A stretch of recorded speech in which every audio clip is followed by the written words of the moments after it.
మాట్లాడుతున్నావు. ఈరోజు నీవు కూడా జ్ఞాపకం చేసుకో, ఎక్కడ నువ్వు దేవుని ఇలాగ మాట్లాడుతున్నావో ఆలోచించుకో. నీ అంతటా నీవే నష్టం తెచ్చుకున్నావో.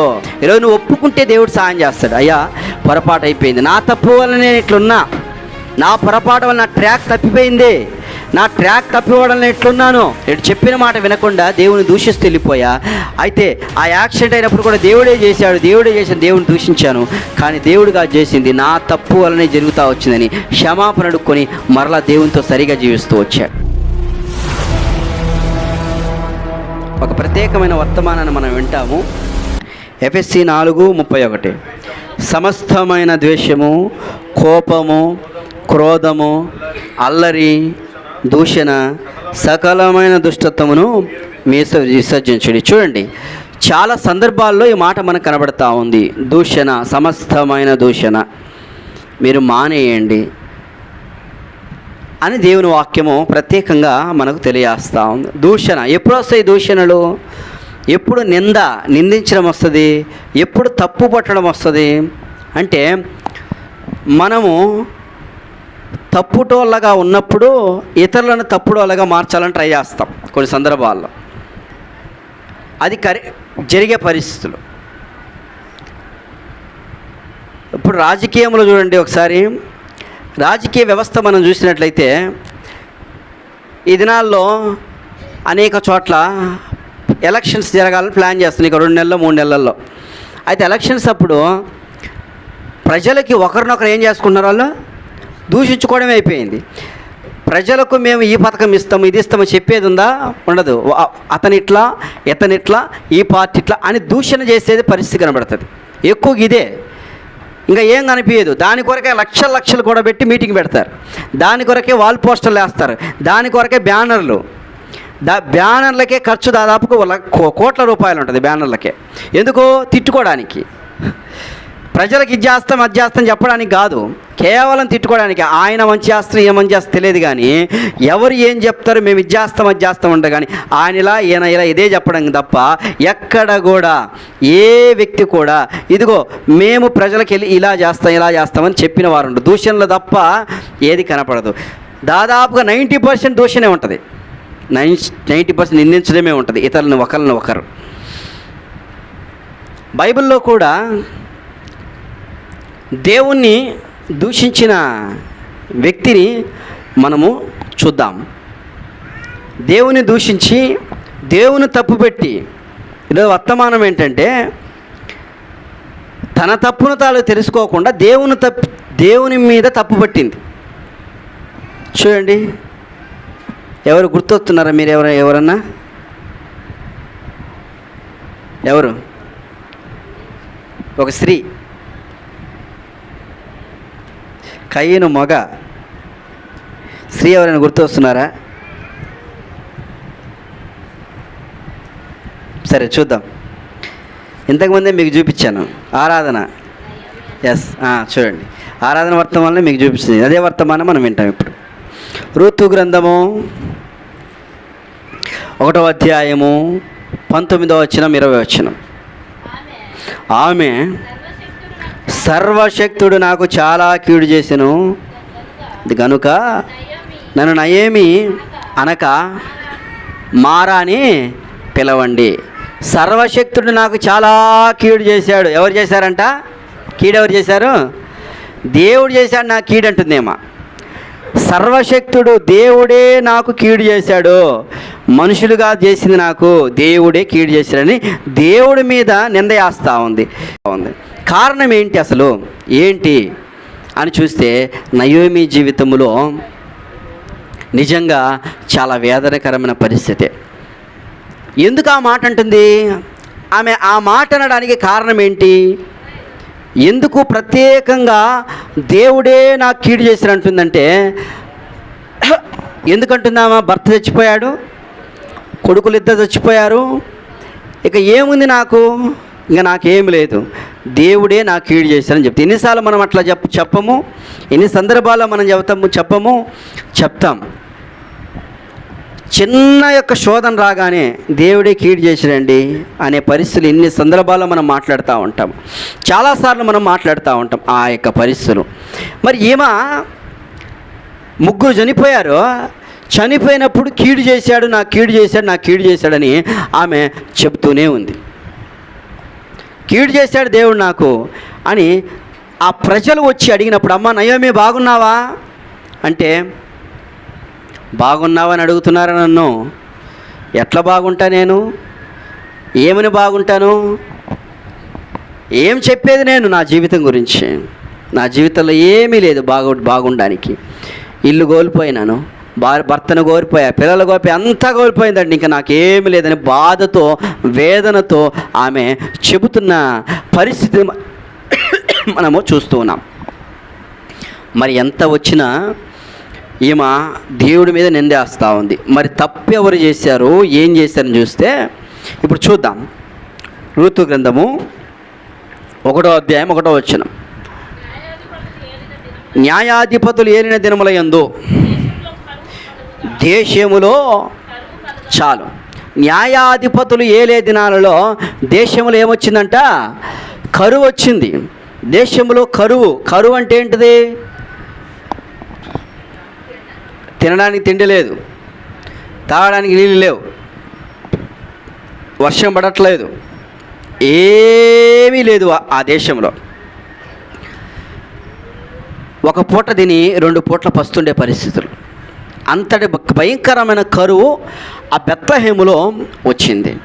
వచ్చినప్పుడు ఆ ప్రాంతం నుంచి ఈమె భర్త పేరు ఏం పేరండి? ఎలీమెలెకు. ఈమె భార్య ఇద్దరు కలిసి పిల్లల్ని వెంటబెట్టుకొని ప్రయాణం చేసుకుంటూ వెళ్ళారు. అది దేవుని యొక్క బెత్లెహేం అంటే ఏంటిది? అది దేవుని యొక్క సన్నిధి. ఇశ్రాయేలు ప్రజలు ఐగుప్తు నుంచి ఇక్కడికి రావడానికి కారణం ఏంటి అంటే, బెత్లెహేం అంటే రొట్టెల ఇల్లు, అక్కడ కానాను, అదంతా అక్కడ పాలు తేనెలు ప్రవహించే దేశము, సమృద్ధి ఉంది.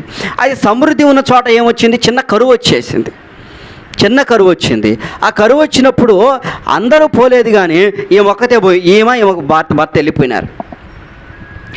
ఈమె భర్త, అరే కరువు వచ్చేసింది, ఇంక అయిపోయింది, ఇంక మనం ఇక్కడ వద్దు అని చెప్పేసి ఆ దేశాన్ని, ఆ ప్రాంతాన్ని వదిలిపెట్టి వేరే ప్రాంతానికి వెళ్ళిపోయింది. ఆమె వెళ్ళిపోయి అక్కడ ఏదో సాధిద్దామనుకున్నారు, ఏదో చేద్దామనుకున్నారు, ఎలాగనో ఉందామనుకున్నారు, కానీ అక్కడ వారికి నష్టం వచ్చింది. భర్త చనిపోయినాడు, పిల్లలు చనిపోయినారు. తప్పు చేసింది ఎవరు? దేవుడు బొమ్మన్నాడు వాళ్ళని? దేవుడేమన్నా పొమ్మన్నాడా? నయోమిని బొమ్మన్నాడా? ఎలీమెలెకును బొమ్మన్నాడా? చెప్పలా దేవుడు. ఎప్పుడు కూడా దేవుడు ఎట్టి పరిస్థితుల్లో కూడా దీన్ని విడిచి వెళ్ళండి అని చెప్పలే వారికి. ఎప్పుడు కూడా కరువు వచ్చింది, వెళ్ళాడు. కరువు వచ్చినప్పుడే ఒక వ్యక్తి వెళ్ళాడు. ఒక వ్యక్తి కరువు వచ్చినప్పుడు వెళ్ళి, దేవుడు చెప్పలేదు, కానీ ఆ వ్యక్తి వెళ్ళాడు, నష్టపోయాడు. అక్కడ చూద్దాం. ఆదికాండం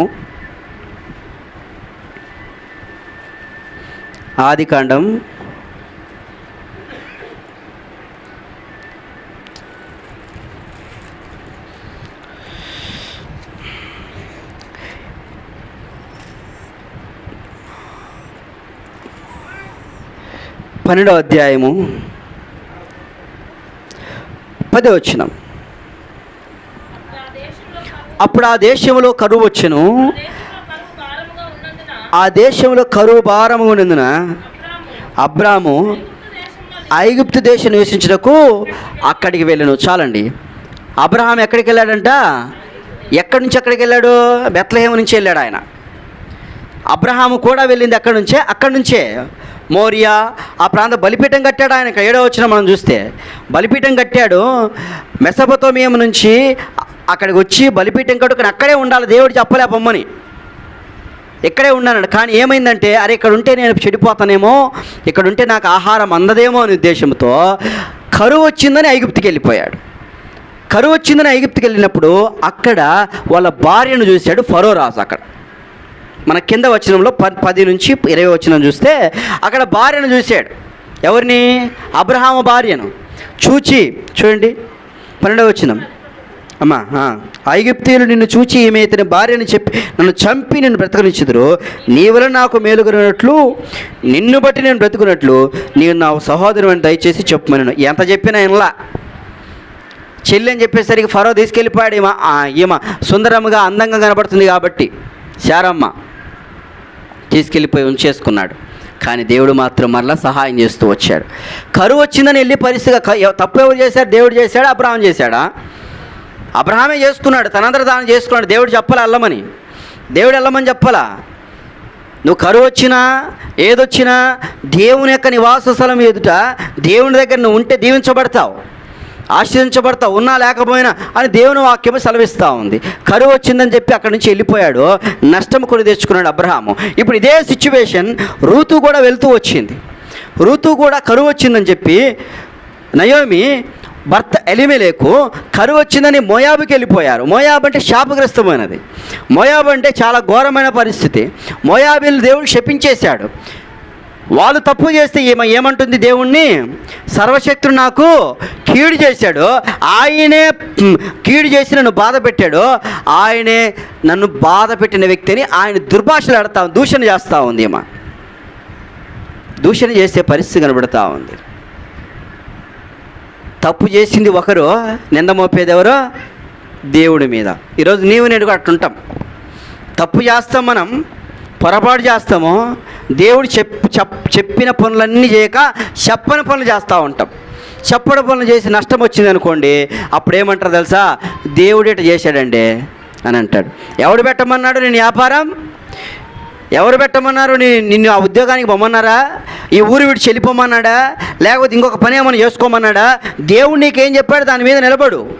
నువ్వు అది కాకుండా ఇంకొక రకంగా ప్రయత్నించి పరిగెత్తు చేస్తూ ఉంటే, దేవుడు చెప్పిన పని చేయకుండా నువ్వు చేసి దేవుడి మీద నింద మోపితే నువ్వు నష్టపోయిన తర్వాత మరలా ఎవరు ఆదుకుంటారు? ఒక సహోదరుడు ఉన్నాడు. ఆయన యేసుప్రభువుని నమ్ముకున్నారు. వాళ్ళు మంచిగా ఉన్నారు. ప్రతిరోజు చర్చికి వచ్చేవారు, మంచి ఆత్మీయంగా బ్రతికేవారు, ఆత్మీయంగా ఉండేవారు. కానీ ఒకరోజు వారు కష్టంగా ఉంది ఈ ఊరిలో, మాకు బయటికి వెళ్ళి బ్రతుకుదాం అనుకొని బయటికి వెళ్ళడానికి తీర్మానం చేసుకున్నారు. తీర్మానం చేసుకున్నప్పుడు దేవుని సేవకుడి దగ్గరికి వచ్చి అయ్యా మేము ఇక్కడ కొంచెం కష్టంగా ఉంది, బయటికి వెళ్దాం అనుకుంటున్నాము అని అన్నారు.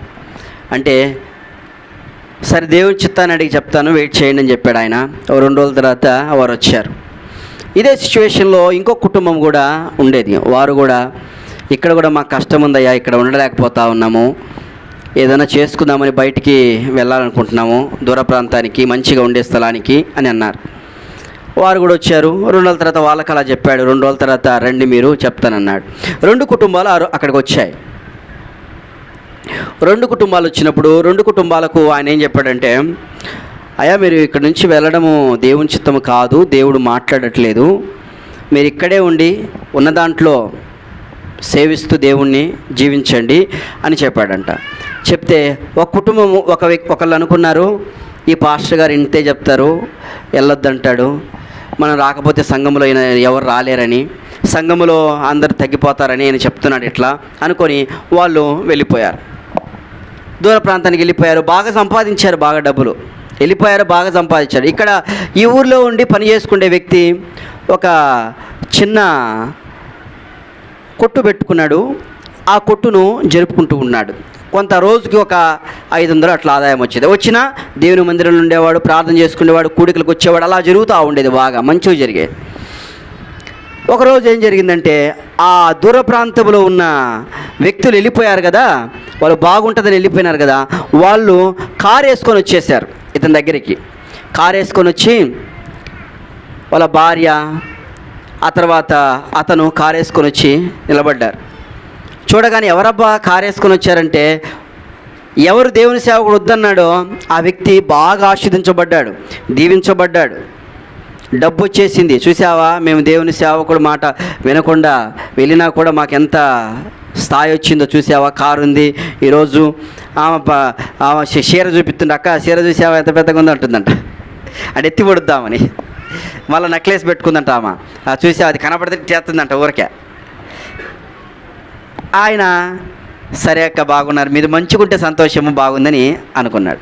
వెళ్ళిపోయారు, వాళ్ళ వేరే ప్రాంతానికి వెళ్ళిపోయారు, హ్యాపీగా ఉన్నారు. వీరు కూడా ఇక్కడ పని చేసుకున్నారు. సడన్గా ఒకరోజు ఏమైందంటే, ఆ వ్యక్తి కారు కొనుక్కున్నాడు, మంచిగా ఉంది, కుటుంబంలో బాగా జరుగుతుంది. వెళ్తుండగా కారు యాక్సిడెంట్ అయింది. కారు యాక్సిడెంట్ అయిపోయింది. ఆ కారు యాక్సిడెంట్ అయిపోయిన తర్వాత కారు అంతా నుజ్జునుజ్జు అయిపోయింది, తుక్కుగా అయిపోయింది. చాలా చోట్ల అప్పులు తీసుకొని తను వ్యాపారాలు స్టార్ట్ చేశాడు. చర్చికి ఆదివారం పోయేవాడు కాదు, దేవుని భయం లేదు, ఇంకా ఎప్పుడు చూసిన పనులు, డబ్బులు, వీటి గురించి పరిగెత్తేవాళ్ళు. వారి భార్యకు ప్రార్థన లేదు, పక్క వాళ్ళతో మాట్లాడడం ఇలా జరుగుతూ వచ్చేది. కాళ్ళు చేతులు పడిపోయినాయి, ఇంకా లేరాని చేతకాని పరిస్థితి, కాలు ఇరిగిపోయింది. డాక్టర్స్ అన్నారు ఇంకా కష్టమండి అన్నారు. ఆ సమయమున ఇది తెలుసుకున్న వ్యక్తులు ఎవరు వచ్చేసి నెక్లెస్ చూపించింది చూడేమా, నెక్లెస్ చూపించి కారు బడాయికి చూపించిందో, ఆమె అట్లనే కూర్చొని ఉంది. అప్పులలో వస్తూ ఉన్నారు, నెల అయిపోయింది, డబ్బులు కట్టలేకపోతున్నారు, చాలా బాధపడుతున్నారు. ఆ సమయంలో ఎవరు కొట్టు పెట్టుకొని ఉన్నారో వాళ్ళు తెలిసింది ఈ న్యూస్, వెళ్ళి ఏంటి యాకోబు ఏమైంది అన్నారు. ఇట్లా జరిగిందండి అని చెప్పారు. సరే ధైర్యంగా ఉండి భయపడగాకు, ఏంటి అప్పులు ఉన్నాయంట కదా, ఎంత ఉన్నాయంటే చాలా ఉన్నాయన్నారు. సరే భయపడొద్దు, నేను అక్కడ ఆ ఊర్లో కొంతమందితో అడిగి మాట్లాడి నీ తరపున తీసుకొచ్చి మన ఊరి గ్రామం తరపున నీకు తీసుకొచ్చి ఇస్తానని చెప్పి మాట్లాడి వెళ్ళిపోయాడు. ఆ తర్వాత కొన్ని రోజుల తర్వాత డబ్బు తీసుకొచ్చి ఇచ్చాడు. ఆ కాళ్ళు అట్లనే ఉన్నాయి, నడవలేకపోతూ ఉన్నాడు. చివరికి పాస్టర్ గారు ఈ విషయం తెలుసుకొని ఆ ఊరికి వెళ్ళిపోయి అతనికి ప్రార్థన చేసి, సరే ధైర్యంగా ఉండు, దేవుడు ఇప్పటికైనా నువ్వు తప్పును ఒప్పుకో, క్షమాపణ అడుక్కోండి. ఇప్పుడు మీరు చెప్పిన మాట వినకుండా వెళ్ళడం వలన నష్టం కలిగింది, అదేదో నా స్వార్థం కొరకు నా కొరకని మీరు అనుకుంటూ వచ్చారు, కానీ మీరు చేసిన పొరపాటుని తప్పును ఒప్పుకొని ఇప్పటికైనా ప్రభు మీద ఆధారపడి చర్చికి, ఎక్కడ మీరు వెళ్తున్న చర్చికి వెళ్ళండి అని చెప్తే, అయ్యా మేము ఇక్కడ వచ్చేస్తామని చెప్పి ఇంటికి వచ్చి దేవుని మందిరానికి వస్తూ ఉన్నారు. అలా జరుగుతున్న తర్వాత అప్పులు పోయినాయి, ఉన్న దాంట్లో పని చేసుకుంటున్నారు. చివరికి ఒకరోజు అతని కాళ్ళు నడవలేకపోతున్నాడు కాబట్టి ఎక్కువగా ప్రార్థన చేసుకుంటూ దేవుని వాక్యంలో ఎదుగుతూ చర్చికి వెళ్ళలేకపోయినా ఆ వీల్ చైర్లో వెళ్ళిపోయి తీసుకెళ్ళి పెట్టేవాడు. కొన్ని రోజుల తర్వాత ఒక రాత్రిపూట ప్రార్థన చేస్తూ ఉంటే సడన్గా ఏదో ఒక వెలుగు లాంటిది రావడము, ఆ కాళ్ళ మీద పడగానే చిన్నగా తప్పటడుగు లేద్దామని ట్రై చేస్తుంటే చిన్నగా నడవడం స్టార్ట్ చేశాడు. ఉదయకాలాన్ని వాళ్ళ ఫ్రెండ్స్ వచ్చారు, ఏంటి నడుస్తున్నామంటే, దేవుడు చేసిన కార్యం ఇది, ఒకప్పుడు నేను ఇలా చేశాను, నా జీవితం పాడైపోయింది, నేను చెప్పిన మాట వినకుండా దేవుని దూషిస్తూ వెళ్ళిపోయా, అయితే ఆ యాక్సిడెంట్ అయినప్పుడు కూడా దేవుడే చేశాను, దేవుని దూషించాను, కానీ దేవుడుగా చేసింది నా తప్పు వలనే జరుగుతూ వచ్చిందని క్షమాపణ అడుక్కొని మరలా దేవునితో సరిగా జీవిస్తూ వచ్చాడు. రూతు జీవితము కూడా చూసినట్లయితే ఆమె దేవుని మాట వినకుండా, ఎలీమెలెకు దేవుని మాట వినకుండా కరువు వచ్చిందని వెళ్ళిపోయాడు. దేవుణ్ణే దుర్భాషలాడుతూ దేవుడే అది చేశాడు, సర్వశక్తుడు నాకు కీడు చేశాడు అని కీడు చేసేవాడా కాదు. దేవుడు ఎప్పుడు కీడు చేసేవాడు కాదు, కీడు చేసే వ్యక్తి కాదు, మేలు చేసేవాడే ఆయన. మేలు చేసి మనల్ని కాపాడేవాడే, కానీ కీడు చేశారని చెప్పాడు. కీడు చేశామని చెప్పిన వ్యక్తికి కూడా దేవుడు మేలే చేసి పంపించాడు. అక్కడ ఉన్నారు. కానీ మోయాబులో ఉన్నప్పుడు 2 కోడళ్ళు చేర్చబడ్డారు. ఒక వ్యక్తి ఓర్ప, అత్త bye good night see you అని వెళ్ళిపోయింది ఆమె. ఇంకొక ఆమె ఏం చేసింది, రూతు, ఆమెతో పాటే ఉంది, ఆమెతో పాటు తినేది, ఆమెతో పాటు ఉండేది. ఒక వ్యక్తిని దేవుడు ఏర్పాటు చేశాడు ఆమెకు. ఆమె తప్పు చేసి వెళ్ళిపోయినా రూతుని దేవుడు సిద్ధం చేస్తూ పెట్టాడు. తప్పేమో చేసేది మనము అనేది మాత్రం ఆయన అంటూ ఉంటాం. ఎన్నో నష్టాలు పొందుతూ ఉంటాము, మరల నష్టం వచ్చిన తర్వాత దేవుడే చేసిందండి అని అంటూ ఉంటుంది. మరి దేవుడి మాట నువ్వు వింటే కదా, ఎప్పుడైనా దేవుడి మాట వినకుండా దేవుడు చేశాడంటే ఏం ప్రయోజనం? నీకు దేవుడు ఏం చెప్పాడు అది చేయకుండా నువ్వు చేస్తే నష్టం నువ్వు తెచ్చుకుంటావు. దేవుడు ఎప్పుడు చేయడు, ఆయన ఎప్పుడు నిన్ను దేవుడు బాధ పెట్టడు, నీకెప్పుడు యాక్సిడెంట్ చేయడు, నీకెప్పుడు రోగం తేడు, ఏమి చేయడు. నీ అంతటా నువ్వే తెచ్చుకుంటావు, నీ అంతటా నీవే నష్టపోతావు, నీ అంతటా నీవే ఇబ్బంది పడతావు, నీ అంతటా నీవే శ్రమ పడతావు. ఆ శ్రమలో కూడా దేవుడు రూతును సిద్ధం చేసి పెట్టాడు. చూడండి, దేవుడు ఎంత మంచివాడు, ఎంత ప్రేమగలవాడు. ఆయన చేసే కార్యాలు చాలా గొప్పగా ఉంటాయి. మనం ఎప్పుడు కూడా అనుకోవద్దు దేవుడిది చేశాడు అనుకొని ఆయన మీద నిందలేస్తా పోతుంటే మనకు నష్టమే కలుగుతుంది. నష్టమే మనకు వచ్చేది. రూతు తర్వాత తన యొక్క తప్పును తెలుసుకుని క్షమించమని అడిగి దేవుడి దగ్గరికి వచ్చి పశ్చాత్తాపడుతూ వచ్చింది. నన్ను మారానండి కానీ నన్ను నయమి అనొద్దు, నయం అనొద్దు, దేవుడే చేశాడు ఇది అంటుంది. చివరికి మార్చబడింది. కానీ ఇంకొక వ్యక్తి ఉన్నాడు, మనందరికీ తెలిసిన వ్యక్తే. ఎవరు? ఏబు లాంటి శ్రమలు రూతుకు రాలే, నయోమి లాంటి శ్రమలు ఏబుకు రాలేదా? ఏమేం పనికొస్తుంది చూడండి ఒకసారి. ఏబుని చూద్దాం. 1వ అధ్యాయము 1వ వచనం. ఊజు దేశమందు ఏబు అని ఒక మనుషుడు, నా పాట పాడుతుందయా, యథార్థవంతుడు, న్యాయవంతుడండి, దేవుని యందు భయభక్తులు కలిగి చెడుతను విసర్జించిన వాడు. అతనికి 7 కుమారులు 3 కుమార్తెలు కలిగిరి. చాలండి. ఏబు, మనం నయోమిని చూసాము. నయోమి యొక్క క్యారెక్టరే ఏబు క్యారెక్టర్ కనపడుతుంది మనకు అక్కడ. ఊజు దేశంలో గొప్ప భాగ్యవంతుడు, నయోమి ఎలిమెలెకు ఆ బెత్లెహేములోని గొప్ప భాగ్యవంతులు. ఏబు ఊజు దేశమందు గొప్ప భాగ్యవంతుడు. అయితే దేవుని భయభక్తులు కలిగిన వ్యక్తి, మంచి స్థాయిలో ఉన్న వ్యక్తి, దేవుని యందు విశ్వాసం ఉంచే వ్యక్తి. 7 కుమారులు 3 కుమారులు, మొత్తం ఎంతమంది? 10 మంది. 10 మంది పిల్లలు కలిగినారు. కానీ ఆయనంతటా ఆయన దేవుని దూషించలే. ఆయనకు వచ్చింది శోధన. సాతానుడే వచ్చాడు. దేవదూతల సభ జరుగుతుంది. ఆ సభ జరుగుతున్నప్పుడు ఆ దేవదూతల్లోకి ఒక నల్లటోడు వచ్చాడు. వచ్చి వాడు కూడా కూర్చున్నాడు. ప్రార్థన జరిగేటప్పుడు మంచోళ్ళు వస్తారు, చెడ్డోళ్ళు వస్తారా? అట్టనే అక్కడ కూడా అట్లనే పెద్ద సభలు పెట్టినప్పుడు ఏం చేస్తారు, కొంతమంది ఈయన వాక్యం ఎట్ట చెబుతారో చూద్దామా అని వచ్చేవాళ్ళు ఉంటారు బ్యాచ్. కొంతమంది విమర్శించే బ్యాచ్ ఉంటుంది. కొంతమంది చూద్దాం ఎట్ట పాట పాడతారో చూద్దామని ఒక బ్యాచ్ ఉంటుంది. ఆ మీటింగ్ వాక్యం వినడానికి కొంతమంది వస్తారు. ఇలాగా కొంతమంది మీటింగ్ సభలకు వచ్చినప్పుడు కొంతమంది అలా కనబడతా ఉంటారు. ఈ యొక్క సభలో, అక్కడ రాయబడింది ఏబులో, సభలో ఆ మీటింగ్ జరుగుతున్నప్పుడు దేవదూతలకు మీటింగ్ పెడితే వీడు కూడా వచ్చి కూర్చున్నాడు. పొమ్మంటారు దేవుడు, ఇంకా పొమ్మండు. అలానే వింటా ఉన్నాడు. ఆయన చివరికి దేవుడే అన్నాడు, ఏబు సంగతి నీకు తెలుసా అన్నాడు. మాట మధ్యలో వచ్చి, ఏబు సంగతి తెలుసా? ఏబు భూమి మీద ఒక గొప్ప వ్యక్తి ఉన్నాడు, అతను లాంటి వాడు భూమి మీద లేడని చెప్పగానే వాడు దూరం నుంచి కేకేస్తున్నాడేమో. దూరం నుంచి కేకేస్తూ, చూశారులేయ్యా, నువ్వు అన్నీ ఇస్తున్నావుగా, దాన్ని తిండి ఇచ్చావు, పెద్ద పెద్ద బంగళాలు ఇచ్చావు, పిల్లల్ని ఇచ్చావు, ఏముంది ఆయనకు నష్టము, అన్నీ ఇచ్చావుగా అన్నాడు. ఎవరు కేకేసేది అన్నాడు. ఎవరు కేకేసేదంటే వాడే ఆ నల్లటోడు కనపడుతున్నాడు. ఆడ దగ్గర అని చెప్పి నిలబెట్టాడా. ఏంటి నీ మాట ఏంది, నీ సంగతి ఏంది అంటే, ఏమి లేదయ్యా, ఏబు ఏదో పొగుడుతున్నావు, ఏబుని ఏదో చెప్తా ఉన్నావు కదా ఏబు గురించి, ఏబు సంగతి మాకు తెలుసు, ఒక్కసారి మొత్తం తీసేయి, నువ్వు నీ కళ్ళ ఎదుటే నేను దూషించి వెళ్ళిపోతారు. చూడండి ఏబు గ్రంథంలో ఆ మాట అంటాడు ఆయన. 1వ అధ్యాయము 6వ వచనం. దేవదూతలు యెహోవా సన్నిధిని నిలుచుటకు వచ్చిన దినము కూడా తటస్థించెను. ఆ దినమున అపవాదగువాడు వారితో కూడా కలిసి వచ్చాను. 10వ వచనం అమ్మ. నీవు అతనికిని అతని ఇంటి వారికిని అతని కలిగిన సమస్తమును చుట్టూ కంచె వేస్తూ కదా, నీవు అతని చేతి పని జీవించడం చేత అతని ఆస్తి బహుగా విస్తరించినది. అయినను నీవిప్పుడు నీ చేయి చాపి అతని కలిగిన సమస్తమును మొత్తినెడల అతని నీ ముఖం ఎదుటనే దూషించి నిన్ను విడిచిపోవునని యెహోవా దూషించి, మనము కొలస్సీలో చూసాము, ఎఫ్ఎస్సీలో చూసాము, 2వ పేతురులో చూసాము. ఏం రాయబడింది? దూషణ. సాతాండు ఏమంటున్నాడు, నిన్ను దూషించి వెళ్ళిపోతాడు, చూసుకో, ఇంకా సవాల్ కా బేటీ హే అంటున్నాడు. నిన్ను దూషించి వెళ్ళిపోకపోతే నా పేరు సాతాండు కాదు, ఏం పేరు పెట్టుకుంటాడు వాడు, వెళ్ళిపోతాడు అన్నాడు.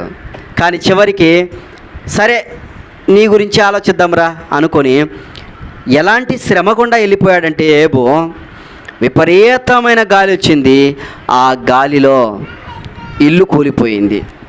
ఆ ఇంట్లో 7 కుమారులు 10 మంది కుమారులు ఉన్నారు, చచ్చిపోయారు. గొర్రెలు వేరే వాళ్ళు వచ్చి పట్టుకొని వెళ్ళిపోయినారు. ఒంటెలు వెళ్ళిపోయినాయి, గాడిదలు వెళ్ళిపోయినాయి. చివరికి ఏమీ లేదు, తనకంటూ ఏమీ లేకుండా నిలబడి అంతే కూర్చున్నాడు. ఒక వ్యక్తి వచ్చి పరిగెత్తుకుంటూ చెప్తున్నాడు, 1వ అధ్యాయంలో 1వ అధ్యాయము అతను 19వ వచనం. గొప్ప సుడిగాలి అరణ్యగా వచ్చి ఆ ఇంటి 4 మూలలు కొట్టగా అది యవ్వనుల మీద పడినందున వారు చనిపోయి, దాన్ని నీకు తెలియచేయటకు నేను ఒక్కడిని తప్పించుకున్నానని చెప్పాను. అప్పుడు ఏబు లేచి తన పై వస్త్రము చింపుకొని తల వెంట్రుకలు గురిగించుకొని నేల మీద సాష్టాంగపడి నమస్కారము చేసి ఇట్లా, నేను నా తల్లి గర్భము నుండి దిగంబరని వచ్చి తిని దిగంబరనై అక్కడ తిరిగి వెళ్ళేదను. యెహోవా ఇచ్చెను, యెహోవా తీసుకొని పోయెను, యెహోవా దేవుని నామానికి స్తుతి కలుగునుగాక. చాలండి. ఎంత శ్రమ వచ్చింది ఏబుకి. పిల్లలు చచ్చిపోయారు, పొలము పోయింది, గొర్రెలు పోయినాయి, గొడ్లు పోయినాయి, అన్నీ పోయినాయి. ఒక్కడే మిగిలిపోయాడు. ఈ భార్యను కూడా తీసుకోలేదు. ఎందుకో మరి పాపం. ఆ భార్య ఉండాలగా. ఆ భార్య పుల్లలు పొడిచే వాళ్ళు ఉండగా పక్కన. మన కొన్నిసార్లు పుల్లలు పొడిచే వాళ్ళు ఉంటారు పక్కన. వీళ్ళు పోతే బాగుండరు అంటే వాళ్ళు పోరు, వాళ్ళు అట్నే ఉంటారు. వీళ్ళు పక్క నుంచి వీళ్ళు ఏంట్రా నాకు ఉదయాన్నే లేస్తే ఇలా ముఖం చూడలేకపోతున్నట్టు వాళ్ళు అట్నే ఉంటారు. మళ్ళీ ఏబుకు కూడా వాళ్ళ భార్య అలానే ఉంది, అట్లనే ఉంది, పొడుస్తూ ఉంది. వచ్చి అన్నీ పోయినాయి, ఇంకా ఎందుకు బతకడము? నువ్వు దేవుని దూషించి సావరాదా, నువ్వు దేవుని దూషించి చచ్చిపోరాదా అంటే, అమ్మా మూర్ఖురాలు మాట్లాడద్దు తల్లి. దేవుడు ఇచ్చాడు, దేవుడు తీసుకున్నాడు, సరే ఆయన ఏం చేసుకుంటే ఆయన చేసుకున్నాను అన్నాడు. కానీ దేవుడే తప్పు చేశాడు, నా పిల్లలను చంపాడు, నా గొర్రెలు చంపాడు అని నయోమి వాళ్ళు అన్నాడా? చూడండి, అనలా. నయోమికి 3 చచ్చిపోగానే నెత్తి మీద చెమటలు పట్టినాయి ఆమెకు పాపం. అప్పుడు ఏడుస్తూ ఉంది, వచ్చి నన్ను నయమనగాకండా మారానండే అని పాట పాడుతుంది. కానీ ఏ సంగతి చూస్తే యెహోవా ఇచ్చాను, యెహోవా తీసుకొని పాట పాడుతూ ఈయన కూడా పాట పాడుతున్నాడు. ఏదో పాట ఉందిగా, ఏదో పాట, యెహోవా ఇచ్చిన యెహోవా తీసుకొనేను, అంతా నా మేలుకే, దేవుడే ఇచ్చాను దేవుడే తీసుకున్నాను అనే యొక్క మాటను వాడుతున్నాను. ఈరోజు నీవు కూడా జ్ఞాపకం చేసుకో, ఎక్కడ నువ్వు దేవుని ఇలాగ మాట్లాడుతున్నావో ఆలోచించుకో. నీ అంతటా నీవే నష్టం తెచ్చుకున్నావో, నీ అంతటా నీవే ఇబ్బంది తెచ్చుకున్నావు. ఏదో కొనకూడదని కొన్నావు, ఏదో చేయకూడదని పొరపాటు చేసావు, దేవునికి ఇష్టం లేని కార్యాలు చేసావు. చివరికి నా బతికిట్ట మారిపోయింది, నా స్థితి మారిపోయింది అనుకుంటూ ఉన్నావేమో. ఆయనను అడగకుండా, ఆయన చిత్తము లేకుండా, దేవుని సేవకులను ఆశ్రయించకుండా, నువ్వు దేవుని యొక్క చిత్తమును అంగీకరించకుండా నువ్వు ఏది కూడా చేయకూడదు. దేవుని సన్నిధిలో నువ్వు నిలబడి, ప్రభువా ఇది చేస్తే మేలా, ఇది చేయకపోతే మేలా అని ప్రభువు దగ్గర అడుగుట ఎంతో ఉత్తమం, మనకి ఎంతో ఉత్తమమైనది. దేవునికి ఇష్టం లేని కార్యాలు ఏది చేసినా కూడా మనము నష్టపోతూ ఉంటాము. నష్టపోయిన తర్వాత మనము ఏమి చేసినా కూడా ఆ నష్టాన్ని పూడ్చుకోవడానికి చాలా సంవత్సరాలు పడుతుంది. ముందే మనం జాగ్రత్తగా ఉంటే మేలు. అయితే నష్టపోయిన తర్వాత దేవుడే చేశాడని చెప్పే తప్పుడు కార్యక్రమాలు, తప్పుడు ఆలోచనలు కలిగి ఉండవద్దు. నయోమి చేసింది. కానీ నయోమి అట్ట అన్నా కూడా దేవుడు వదిలిపెట్టాడా? వదిలిపెట్టలా. చివరికి ఏం చేశాడు? ఆమెను మరలా మంది కావాల్సి ఇచ్చాడు.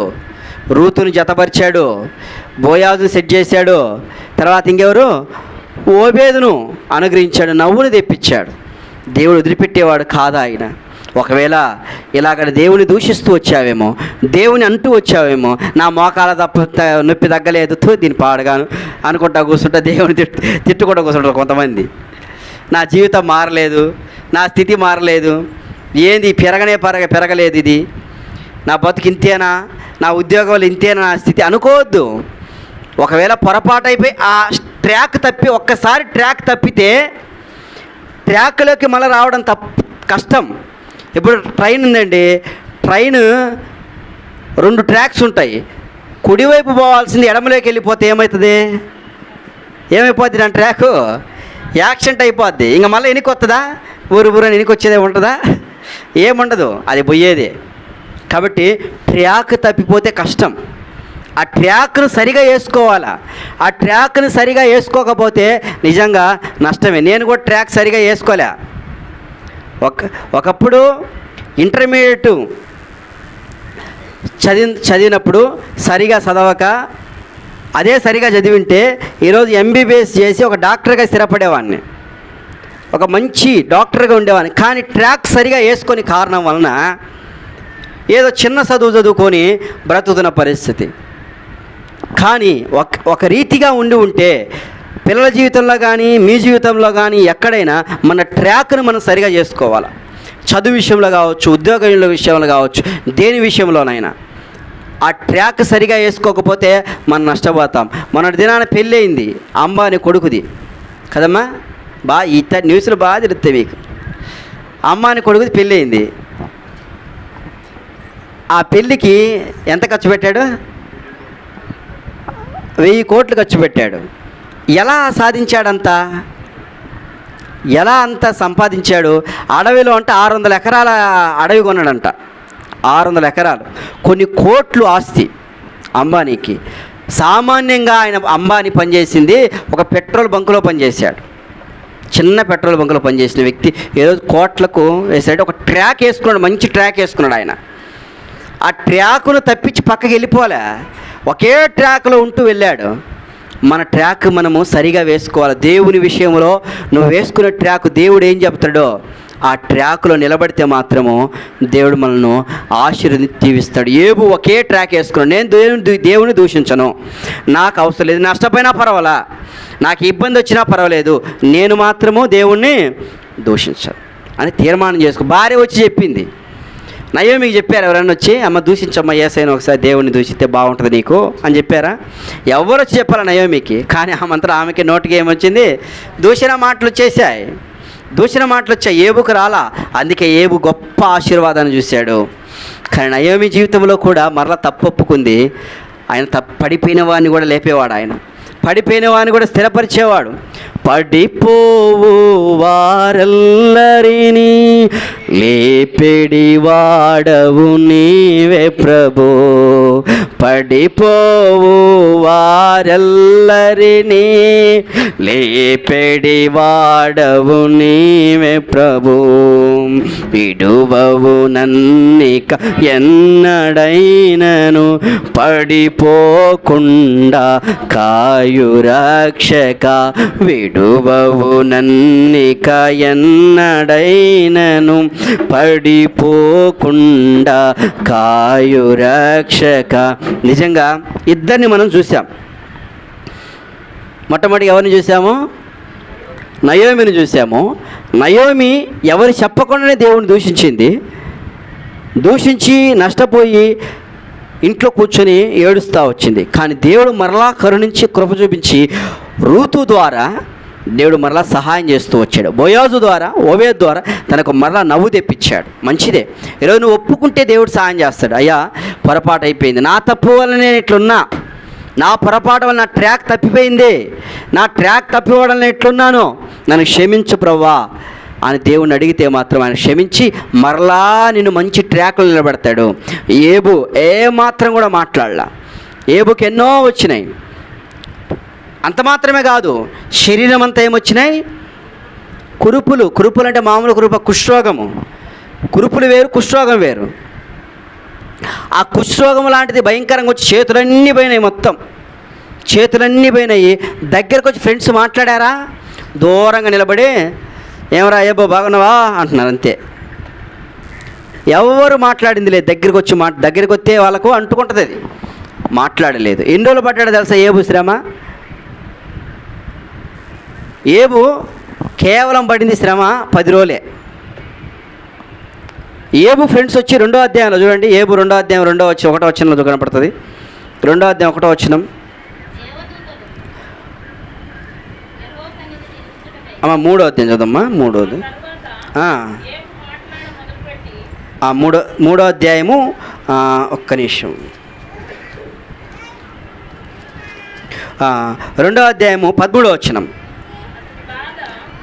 అతని బాధ అత్యధికముగా ఉండి నేను గ్రహించి ఎవరినూ అతనితో ఒక్క మాట అయినను పలకక రేయింబగళ్ళు 7 దినములు అతనితో కూడా నేలన కూర్చుని. మంచి ఫ్రెండ్స్ వీళ్ళు కదా. ఎవరంటారు ఫ్రెండ్స్? ఎవరు ఇట్లానే ఉంటారు? రేయింబగళ్ళు అంట 7 రోజులు ఫ్రెండ్స్. నిజంగా ఏబో ఫ్రెండ్స్ చాలా గొప్ప మంచివాళ్ళు, చాలా మంచివాళ్ళు. అదే మన ఫ్రెండ్స్ ఉంటేనా హాస్పిటల్ ఉంటే రాను కూడా రారు చూడడానికి. ఒక పూట ఎవరు వచ్చి పలకరించేవారు కూడా ఉండరు, మన బంధువులు కానీ రక్త సంబంధులు. వీళ్ళు చూడండి ఎంత మంచి ఫ్రెండ్స్. అసలు 7 రోజులు అంటే దూరంగా ఉన్నాడు, కానీ ఆ వ్యక్తులు ఏబును చూస్తున్నారు, మాట్లాడుతున్నారు, కానీ ఏబు మాట్లాడలేకపోతున్నాడు. 7 రోజులు అట్లే ఉన్నారంట. 7 రోజులు రేయం బగళ్ళు ఆ ప్రాంతాల నేల మీదనే కూర్చొని ఉన్నారు. కానీ చివరికి 7వ రోజున 7 రోజులు అయిపోయిన తర్వాత 8వ రోజు ఏబు మాట్లాడుతున్నాడు. తన పుట్టిన దినాన్ని చెప్పించుకుంటున్నాడు. 8వ దినాన జరిగిందే ఈ 42 అధ్యాయులు మొత్తం. 8వ దినాన జరిగిందే మొత్తం 10వ రోజు కల్లా దేవుడు ఆయన సెట్ చేస్తూ వచ్చాడు. మొత్తం 10 రోజులే శ్రమ. అందుకే ప్రకటన గ్రంథంలో మనం చూస్తాం, మీకు 10 దినములు శ్రమ కలుగును, ఆయనను ధైర్యం తెచ్చుకొని మీకు నేను జీవకీటం ఇస్తా. 10 రోజులే పొందాడు ఏబు శ్రమ. చాలామంది అంటారు నెల రోజులు పొందాడు అంటారు. ఏబు పొందిన శ్రమ 10 రోజులకు అంతే, ఇంకా దానికి మించి పొందల. 7 రోజుల ఫ్రెండ్స్ వచ్చారు, కూర్చున్నారు. కేవలం ఈ 42 అధ్యాయాల వర్తమానం అంతా ఒక రోజునే అయిపోయింది మొత్తం. మాట్లాడుతూనే వచ్చారు, దేవుడు మాట్లాడుతూ వచ్చాడు. అంత శ్రమ పొందినా కూడా ఏబో ఒక్క మాట కూడా బైబిల్లో దేవుని దూషించి తన గురించి మాట్లాడుకున్నాడు. నేను పుట్టకపోయినా బాగుండే, నా బ్రతుకు పాడైపోయినా బాగుండే అనుకున్నాడు, కానీ దేవుడే ఇలా చేశాడు అని ఆయన గురించి మాట్లాడలా. ఈరోజు నేను దేవుడిని ఎన్నోసార్లు తిట్టుకుంటూ మనం తప్పు చేసి కూడా ఆయన మీద నిందలేస్తూ ఉంటాం. ఎంత దౌర్భాగ్యం, ఎంత అవివేకులం, ఎంత పనికిమాలమో మనం. కాబట్టి అలాంటి తప్పును ఒప్పుకుందాం, క్షమాపణ అడుగుదాం. నయోమిలాగా నేను ఉండొద్దయ్యా, ఏబులాగా నేను బతికే కృప దయచేయండి. ఏబు వలె ఎన్ని వచ్చినా కూడా నీ కొరకు జీవించే కృప నాకు దయచేయండి, నీ కొరకు బ్రతికే కృప దయచేయండి అని దేవునిలో ప్రార్థన చేసుకుని దయచేసి తలలో ఉంచి కళ్ళు మూసుకొని మోకరించండి. దేవుని శరీరం రక్తం తీసుకుని నీవు యోగ్య రీతిలో ప్రభువా నన్ను క్షమించు. ఎన్నో సందర్భాలు, ఎన్నో పరిస్థితుల్లో నేను ఇలా మాట్లాడుతూ వచ్చాను. నేను తప్పు చేసి కూడా నా యొక్క పనులలో కానీ, నా యొక్క పిల్లల విషయంలో కానీ, నా సంసార విషయంలో కానీ, కొంతమంది పిల్లల్ని వేరే వాళ్ళకి ఇచ్చేసి, అన్యులకు ఇచ్చేసి దేవుడు ఇలా చేశాడంటూ ఉంటారు. ఉద్యోగంలో ఏ చేయాలో చేయక, చదివే విషయంలో ఎన్నోసార్లు దేవుని మీద నెట్టేస్తూ ఉంటాం మనం. వెళ్ళాల్సిన పరిస్థితులు, ఏ ఊరికి వెళ్ళాలో తెలియక సొంత నిర్ణయాలు తీసుకొని వెళ్ళిపోయి తప్పులు మనం చేసి మనం దేవుణ్ణే దూషిస్తూ ఉంటామే, దేవుడి మీద తప్పేస్తూ ఉంటామే. ఎన్ని సందర్భాలలో వేస్తున్నాం, అది చాలా ఘోరమైన తప్పిదం. క్షమాపణ అడుగుదాం. ప్రభా, నేను దూషిస్తూ వచ్చాను, నిన్ను బాధ పెడుతూ వచ్చాను, నయోమి వలె బాధ పెట్టాను, కానీ ఏబు వలెనంటే మనసు నాకు దయచేయి. ఇప్పటి నుంచే నేను నాకు హృదయంలో అలాంటి భయాన్ని దయచేయి ప్రభా అని దేవుని అడుగుదాం. దేవుడు సహాయం చేస్తూ ఉంటారు.